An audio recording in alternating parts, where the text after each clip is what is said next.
In her dreams, she is a beautiful Bollywood princess.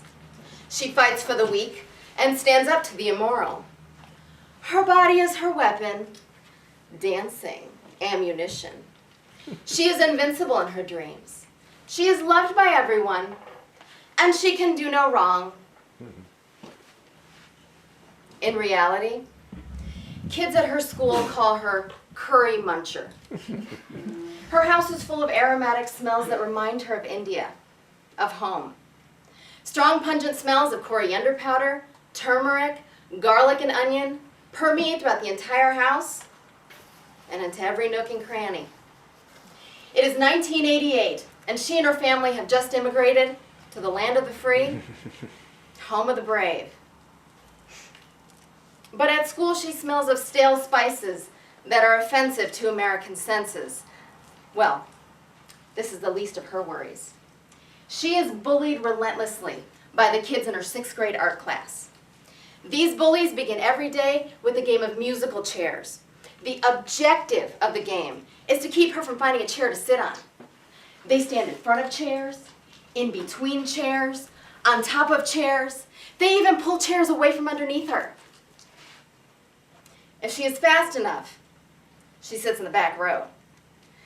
When she doesn't sit in the back row, she finds spit-soaked wads of paper entangled in her thick black curly hair. The back row is always the safest.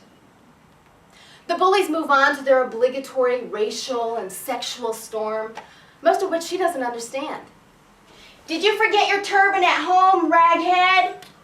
I hear you don't have a vagina. She can tell that they're being mean, even though they're laughing, because she can see hate in their faces, in their eyes. Her father tells her, "Beta, don't worry about them. Arey, they will end up street sweepers. You focus on your studies and you forget about them." Sticks and stones. Names still hurt her. Every morning, she begs her mom to let her wear American clothes, a t-shirt and jeans. Her mother tells her, "Just because we moved to America does not mean we forget Indian culture." So today she's wearing a blue and pink silver kameez with a white sash wrapped around her neck. She walks into class preparing for the worst and expecting nothing less. The teacher has not yet arrived, and well, she's a little concerned because the bullies are not safely tucked away in their cages. They're allowed to roam freely. Well, what's the worst they can do to her? Besides, she can always access her super magical Bollywood princess powers, if she needs to. She doesn't display them in public often, only in cases of emergency, because her mother disapproves. Why you are talking to yourself?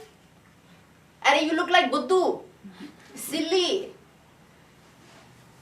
She just doesn't understand. The bullies begin immediately with the game of monkey in the middle. "Come and get it, Arab!" One of the bullies grabs hold of her sash. Her beautiful sash is in the hands of scum, a boy who is dumber than dirt, a boy who wouldn't last one day at her school in India.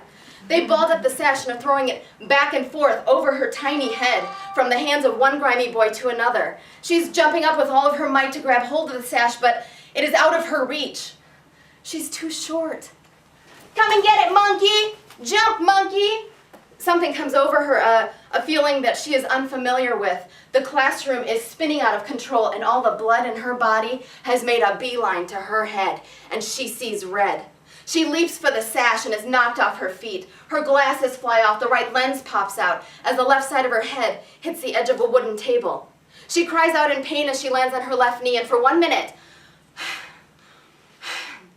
she can't breathe. Her lungs are on strike. But she gets up, and in her emotional frenzy, finds herself in a glittering, opulent, Indian palace. Lush magnolia and jasmine trees surround the grandiose structure, filling the air with a sweet, fragrant scent. She is wearing a beautiful red silk sari, dagger in one hand and whip in the other. Her hair is wild and she has fire in her eyes. And she knows she must right the wrong and teach these evil boys a lesson. Her arms and legs are strong as she is dancing. She is warming up for the battle ahead. She is going to fight her tormentors and win. The bullies are at the other end of a very large, cool marble courtyard. They've been tied to several of the many marble columns holding up the roof of the palace. They look minuscule and unclean compared to their palatial surroundings. She dances, she twirls, she glides effortlessly over to the bullies. She will make their punishment quick and fair. The bullies cry out, "We're so sorry! We didn't mean to harm you! We didn't know you were a princess!" But it is too late. She has made up her mind, and they must be held accountable. She takes 10 graceful steps to get to the other side of the courtyard. She is barely touching the ground as she moves. And one by one she slashes, whips, stabs, bully after bully, until they are wiped out of existence and out of her life for good. Her parents cheer her on. "Beta, we are so proud of you. You are the best daughter in the whole world." She feels powerful, calm, safe. She is smiling and then she is laughing. She has never felt happier. She brushes aside her jostled hair and feels water on her forehead. She looks down at her hand, which is also wet. Perhaps she has worked up a sweat administering justice. What's that smell? She smells something foul, something familiar. Urine and mold. A feeling of dread so heavy comes over her that she's having trouble moving her body. And she finds herself sitting in a bathroom stall with her hand halfway submerged in filthy toilet water as she grabs hold of the sash. She pulls out the piece of cloth before it's completely immersed in piss water and stares at it. Her eyes well up with tears as she wonders, why is this happening to me? She's a good kid. She brushes her teeth. She does her homework on time. She massages her mom's tired feet. She must be doing something wrong.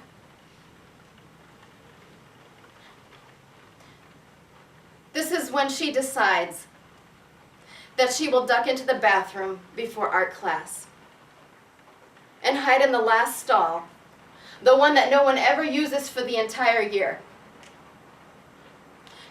She's going to fail her class, and her parents will be upset with her, disappointed in her. But the alternative is, it's far too humiliating, far too painful. Standing in a bathroom stall, sash in hand and nose running, she imagines that she is a Bollywood princess, and she begins to smile.